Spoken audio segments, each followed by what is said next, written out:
Hello students, very good evening to all of you. Welcome to Civil Staff. My name is Rohit. दोस्तों CUET 2025 and इसमें जो हमारा general test रहता है आज हम उसके बारे में डिस्कशन करेंगे। अब जनरल टेस्ट के अंदर हमारे पास कुछ कंपोनेंट्स पूछे जाते हैं। दैट इज जनरल एबिलिटी के अंदर हमारे पास एक बहुत ही इंपॉर्टेंट और बहुत ही इजी कंपोनेंट आता है, that is general knowledge and current affairs. तो आज हम स्पेसिफिकली हमारे सेक्शन 3 की बात करेंगे। सेक्शन 3 यानी कि जनरल टेस्ट की बात करेंगे। इसमें क्या आता है इसके बारे में डिस्कशन करेंगे, क्या सिलेबस रहने वाला है जीके और करंट अफेयर्स का, और क्या एग्जाम पैटर्न यहाँ पर रहता है, अप्रोक्सीमेटली कितने क्वेश्चंस पूछे जाते हैं। और यहाँ पर जितने भी स्टूडेंट्स यहाँ पर इस वीडियो को देख रहे हैं, आपको इस वीडियो को शेयर कर देना है अपने फ्रेंड्स के साथ। आइए बढ़ते हैं आगे, डिस्कशन करेंगे यहाँ पर जनरल टेस्ट के ऊपर। हमारा जो जीके एंड करंट अफेयर्स वाला पार्ट है उसको ध्यान में रखते हुए बढ़ते आगे। सबसे पहले तो मैं आपको बता दूं, ये जो हमारा जनरल टेस्ट है इसका सिलेबस और इसका एग्जाम पैटर्न। तो देखिए जीके और करंट अफेयर्स, अब करंट अफेयर्स का कोई फिक्स सिलेबस नहीं होता है, बट एक पर्टिकुलर डोमेन होती है जहां से पेपर में सवाल पूछा जाता है। क्वेश्चन जो है वो एवरी ईयर पूछा जाता है, तो वो मैं आपको बताऊंगा कि कहां से पूछा जाता है, कहां से आपको कवर करना है। सेक्शन 3 के अंदर बेसिकली आपको 60 क्वेश्चंस आते हैं। आउट ऑफ दैट आपको 50 अटेम्प्ट करने होते हैं। 60 क्वेश्चन में से यहां पर आपको 50 अटेम्प्ट करने हैं। 1 घंटे का टाइम आपको मिलता है, 1 आवर की ड्यूरेशन पेपर की होती है सेक्शन 3 की। अब सेक्शन 3 में 60 क्वेश्चन जो आते हैं, इसमें से 15 to 18 क्वेश्चन जो है वो आपके आते हैं जनरल अवेयरनेस के। अब जनरल अवेयरनेस यानी कि general knowledge and current affairs, अगर हम सिलेबस पर्सपेक्टिव से बात करें, देखिए अगर मैं सिलेबस की बात करता हूं तो हमारे सिलेबस में सिंपली एक चीज लिखी होगी, that is general knowledge and current affairs. इसके अंदर फर्दर क्या पूछा जाएगा वो अभी डिफाइन नहीं किया गया है हमारे सिलेबस के अंदर, सिंपली लिखा गया general knowledge and current affairs. अब इसके अंदर क्या पूछा जाता है ये हमें कहां से पता लगेगा, तो इसके लिए हमारे पास होता है पेपर, यानी कि प्रीवियस ईयर पेपर्स। सो 2024 में जो एग्जाम हुआ या उससे पहले जो एग्जाम हुआ, उस रेफरेंस को ध्यान में रखते हुए हम देखेंगे कि पेपर में किस तरह के सवाल जो है वो पूछे जाते हैं, कहां से क्वेश्चन जो है वो श्योर आता ही आता है, उनको हमें कैसे कवर करना है, क्या क्या हमें पढ़ना है। इससे पहले मैं आपको लेवल के बारे में डिस्कस करके बता देता हूं कि लेवल जो है हमारे पेपर में जनरल नॉलेज या करंट अफेयर्स जो पूछा जाता है उसका लेवल कैसा रहता है। देखिए अगर मैं इस पॉइंट पे बात करूं, इसका लेवल इजी ही आ रहा है, बट ये मॉडरेट तक जा सकता है। बीच में अगर मैं 3-4 क्वेश्चंस की बात करूं तो ये मॉडरेट लेवल तक जाते हैं, अदरवाइज पेपर जो है वो इजी ही आता है। डिफिकल्ट लेवल तो कतई ही नहीं है। इजी टू मॉडरेट लेवल पे हमारा जो करंट अफेयर्स और जनरल नॉलेज का पार्ट है वो रहता है। सो जैसे अगर आप स्कूल लेवल से जीके पढ़ते आ रहे हैं, या फिर अगर आप करंट अफेयर्स को पढ़ते हैं, अगर आप न्यूज़पेपर पे ध्यान देते हैं, आपके पिताजी सुबह उठ के टीवी देख रहे हैं तो आप उसके ऊपर अगर फोकस कर रहे हो, खबरें देख रहे हो, तो आप आसानी से इसको कवर जो है वो कर सकते हो, बड़ी आसानी से इसको कंप्लीट कर सकते हो, ये जो करंट अफेयर्स वाला पार्ट।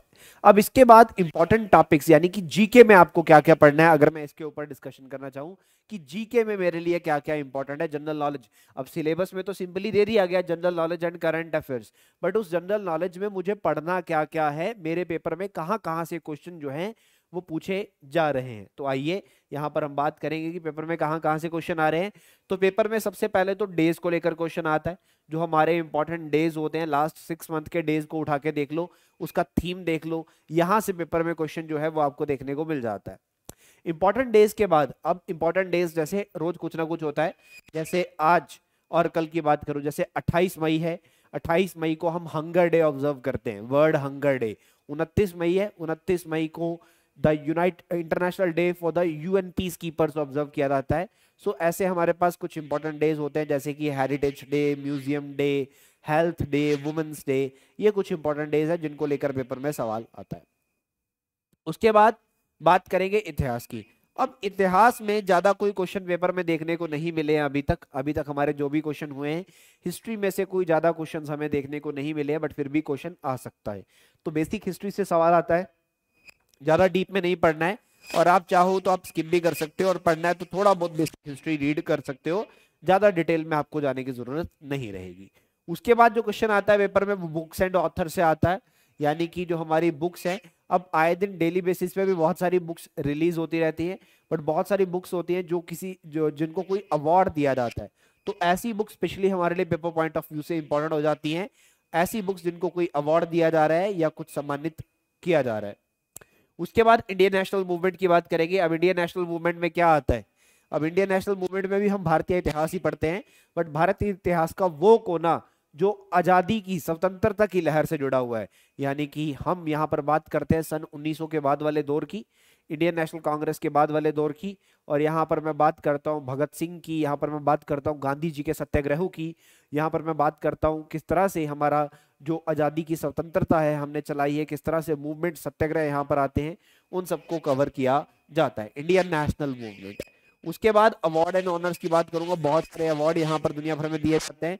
इन अवार्ड्स को लेकर पेपर में क्वेश्चन आता है, जैसे कि नोबेल प्राइज है, एबल प्राइज है, या और भी जो पुरस्कार है, चाहे भारत में दिए गए सिविलियन अवार्ड्स हैं, चाहे वो भारत रत्न है, पद्म विभूषण है, पद्म भूषण है, पद्मश्री है, ऐसे अन्य पुरस्कार जो भी होते हैं, इन सबको लेकर पेपर में सवाल जो है वो पूछा जाता है।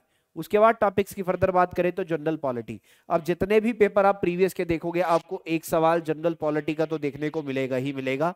सो जनरल पॉलिटी का एक क्वेश्चन आता है। बेसिकली यहां पर मैं आपको एक और ट्रिक बताने वाला हूं एट द एंड, आप ध्यान से देखेंगे तो। उसके बाद कंट्रीज एंड कैपिटल्स, जो हमारे देश विदेश हैं उनकी राजधानियां, कंट्रीज जो न्यूज में आती है कंट्रीज, उनके बारे में। उसके बाद science and technology, basic science को लेकर, जनरल साइंस को लेकर कुछ सवाल पेपर में देखने को मिल जाते हैं, जनरल साइंस के और जनरल ज्योग्राफी के, इन दोनों के ही कुछ सवाल जो है वो कुछ क्वेश्चन जो है वो पेपर में देखने को मिल जाते हैं। तो बेसिक बेसिक चीजें इनकी हम पढ़ के रहेंगे। इसके बाद स्पोर्ट्स को लेकर भी पेपर में कुछ सवाल देखने को मिलते हैं, खेल के क्षेत्र से। और उसके बाद बात करेंगे साइंस, इन्वेंशन एंड डिस्कवरी से कुछ सवाल पेपर में देखने को मिल जाते हैं। तो ये जनरल नॉलेज के कुछ इंपॉर्टेंट टॉपिक्स हैं जिनको लेकर पेपर में सवाल आता ही आता है। बट इसके बाद में जो नेक्स्ट मूव कर रहा हूं that is towards the current affairs.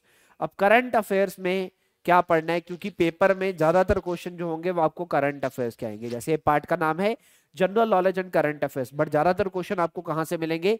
Current affairs से देखने को मिलेंगे। तो करंट अफेयर्स में आपको कहाँ कहाँ पढ़ना है? तो आपको लास्ट 6 मंथ का नेशनल और इंटरनेशनल अफेयर्स पढ़ना है, नेशनल और इंटरनेशनल लेवल के करंट अफेयर्स लास्ट 6 मंथ्स के।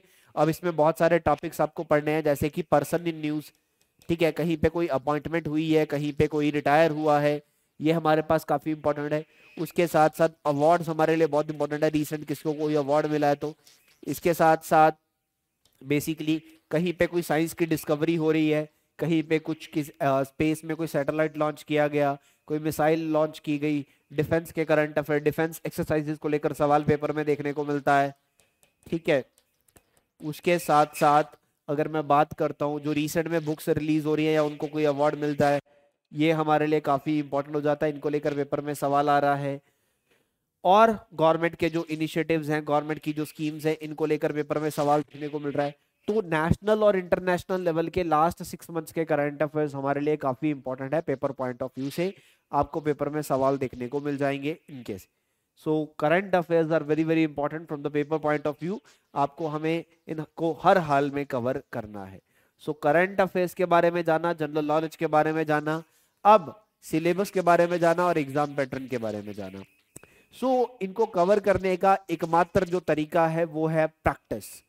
प्रैक्टिस जितना इनके बारे में आप पढ़ेंगे सुनेंगे, आपको बेसिकली यूज टू होना पड़ेगा। आपको बेसिकली टीवी जो है, टीवी का पॉजिटिव यूज यानी कि खबरों की तरफ डाइवर्ट होना पड़ेगा, करंट अफेयर्स की तरफ डाइवर्ट जो है वो होना पड़ेगा, क्योंकि जितना ज्यादा आप इनकी तरफ कन्वर्ट होगे, ये इकलौता मंत्र है हमारे एग्जाम को क्रैक करने का, ताकि हम सेक्शन 3 के अंदर अच्छा स्कोर जो है वो कर सके। बुक्स जो है वो काफी इंपॉर्टेंट है, इनको रीड आउट कीजिए। बुक्स के बारे में मैं अक्सर कहता हूं कि बुक्स आपको फर्दर चलकर आपकी जॉब या फिर आपको मनी तो नहीं दे सकती, बट आपका पैसा कहाँ जा रहा है, आपके हिस्से के रिसोर्सेज कहाँ जा रहे हैं, ये आपको जरूर बताती है। यानी कि इतना ज्ञान आपको जरूर देती है कि आपके हिस्से की चीजें कहाँ जा रही हैं। That's why this is very very important. Books को जरूर पढ़िए और करंट अफेयर से अप टू डेट रहिए, क्योंकि पेपर में भी इसको लेकर सवाल आएगा और ये दीन दुनिया के बारे में आपको जानकारी भी दे रहे हैं, जो कि आपको फर्दर आफ्टर योर ग्रेजुएशन भी सपोर्ट करने वाला है। चलिए, इस वीडियो को ज़्यादा से ज़्यादा शेयर कर देना। अगर वीडियो अच्छी लगी होगी तो लाइक करना भी मत भूलना, और वीडियो के नीचे आप कमेंट भी कर सकते हैं। चलिए, बहुत बहुत धन्यवाद आप सभी का। Thank you so much students, have a good day. Thank you.